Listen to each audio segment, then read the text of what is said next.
Okay, so start off with a wrist check. This bad boy here. This is my favorite. Well, it's been my daily wear for a while now. It's just too good looking, too cool, too definitely my style. Just really my style watch. And I put this bracelet on here last night, and I think it was pretty good. It's a big watch. So again, I'm not a big guy. I 5'11", 200 pounds, maybe 190, probably 190. So you know, I would not consider that to be a big guy, especially when I weighed 155 when I graduated high school. But this is a cool watch. It's a Bullet Precisionist. So here is this watch here, Seiko SLA075, and I have it on a deployment clasp. You see, but you still have to use the keepers, and this is what fell off last night. I put it back on there. It's just a little. It's just been stretched because it's leather, and I gotta get some glue on one of these sides here, like this side right there. Let's see. Actually, it wouldn't hurt doing some glue on all of them, but it really definitely needs it right here.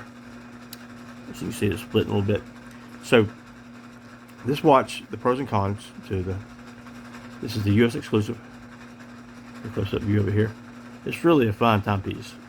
I don't have a whole lot to say bad about it, and I have a whole lot to say good about it. I guess the major drawback to this watch, in my opinion, is it very much just came with a bracelet, because the bracelet is so crazy expensive.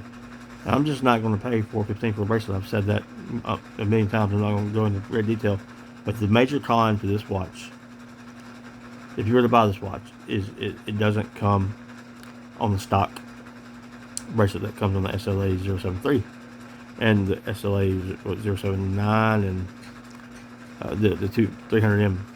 I think that would be the same bracelet, the 300Ms. I would imagine it would be the same bracelets. I mean, this is the same case except this is 13.1 millimeters thick, or the 300M is 13.5, I think. 13.5 or 6 millimeters thick. And that's the only difference. 200 meters and 300 meters, of course. So this is the U.S. exclusive. So the con would be I've not been able to find an aftermarket bracelet to fit it.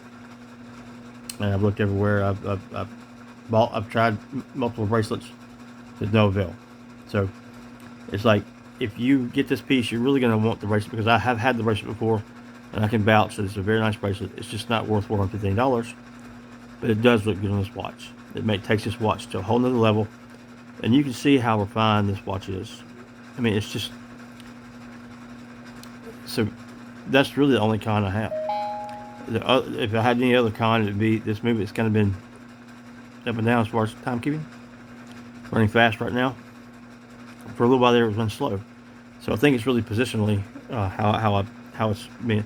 Like on the wrist, I think it runs the best on the wrist, because I think it's getting a combination of different positions and resting in those positions. So like right now, I'm not sure time. Let's see if I can get the accurate time right here. It's 10:31 If you say it's 10:31, around almost. So look, you see what time it is. See how fast it's running. And I set it a few nights ago, so it's running pretty fast.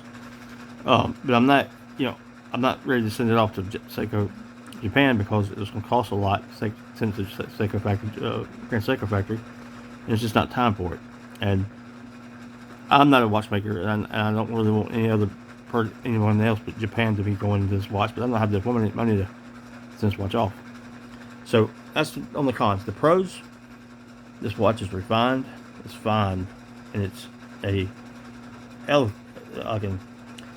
definitely a luxury diver. Definitely a luxury diver. It's 200 meters, plenty of water resistance. It's going to retail on this piece is $2,800. I wouldn't call that a con, because, well, it's a con if you look at it and compare it to the current 300M of this model. I think it's $2,900 on the bracelet. So this watch is a little overpriced. I think it should have been more like $2,600. in my opinion. It's 2,800. So as long as you can get it below, you know you'll get it below the retail. So this really depends on how much you can negotiate it down to. And again, I don't know if this is still in production. You might want to check it. Another pro would be the tight fitment of the bezel. And I'll let you hear it, see if you can even hear it. It's really muted. And I got this. Let's see if we can get it here. Get it started. I got strap gap on it, sometimes it gets in the way. But I don't know if you can hear that. Probably not. It's very muted. Very muted. Let me just pull it all the way around. I don't know if you can hear that or not, but it's really a tight. I got it one too many over, so I'll take it around here. Let's hear it. I can't even hear it because I got this fan on behind me, and it's really a tight, refined turning bezel. It's not real loose. There's no back play at all, and it put it this way, it would act, and the action is it's muted, but it's very refined muted, and you would think it feels like you would think it would when you pay for a $3,000 watch. So for me, a pro would be the 4 o'clock crown, which I think this is like a 6.8 or 6.9 millimeter crown. It's not signed. 42.6 millimeter case, great size, great size. This is not going to be 45 millimeters. Let me see if I can give you a size by side comparison. If I can get this right here. I mean, that's a pretty big difference in size watches. I mean, you're looking at a big difference. So, you can get this under $1,000 now. It's on their site under $1,000. So you probably pick this piece up for around $500 brand new. If it's still, you can find it in a drum shop or by Amazon. So I'm gonna end it here. I've gone longer than I did last night. The pros of this watch really outweigh the cons by a long shot. You'll be very happy. The gentleman that I hope was what finds this video and watches it, tell me how you like yours. Congrats on the masterpiece. This is a masterpiece. The 8L35 movement, wonderful movement. Most of the time you don't have it. Like when I first got this, it was running plus. It was actually running a little fast, and it settled in. Came around +2. Now it's kind of acting up a little bit again and running fast again. So, but for the most part, when you get the 8L35, you're going to be off about 2 seconds. It's going to run almost perfect, almost perfect. So that's it. Any questions or anything you have to say, please comment. And if you're new, stay tuned for more content like this. Subscribe, like, and share. And I'll see you in the comments. I'll respond. And let's discuss: is Seiko still king? Are they the king of the luxury affordable watches? Are they the king? What are they the king of? Is Seiko still king? I think they are. But I want to hear from you. Take care. Peace.